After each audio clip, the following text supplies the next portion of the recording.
ऋता ऋता नाव आहे माझं. हा डायलॉग तर तुम्ही शेवटचं पाण्या सिरीजमध्ये ऐकलाच असेल आणि थँक्यू सो मच एवढं भरभरून प्रेम दिलंय. पण ती सिरीज कशी शूट झाली ते बघायचं असेल तर ब्लॉग कंटिन्यू करा. दिवसभर शूट करायचं होतं सो सगळ्यात पहिल्यांदा आम्ही केला नाश्ता. पण हा पापड काय करतोय मिसळ सोबत. तर मेरे को सिर्फ पापड ही अच्छा लगा. मिसळ थोडीशी वेगळी होती सो नाही आवडली मला. डाएटवर आहे ना हा माणूस.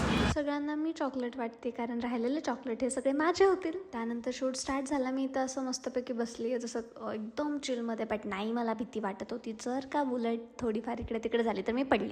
बट आय नो व्हेरी वेल मला म्हणजे सिरीजच्या हिरोईनला देवा काहीच नाही होऊ देणार कारण का सिरीजचे बाकीचे पार्ट अजून बाकी आहेत ना. मी आगाऊ नाही आहे, मी एवढी शांत आहे ना की मी इशाऱ्यावर नाचू शकते. बघायचं आहे ये देख लो. म्हणजे सिंगल राहायचं मेन रिझन. जे आपण असं शूट करतो ना त्याच्यामुळे अपेक्षा एवढ्या वाढतात बघणाऱ्यांच्याच की नाही मग मला असा बॉयफ्रेंड पाहिजे, अशी गर्लफ्रेंड पाहिजे. आणि जे ॲक्च्युअलमध्ये परफॉर्म करत असतात त्यांच्या अपेक्षा तर एवढ्या वाढलेल्या असतात की ते सिंगल मरतात.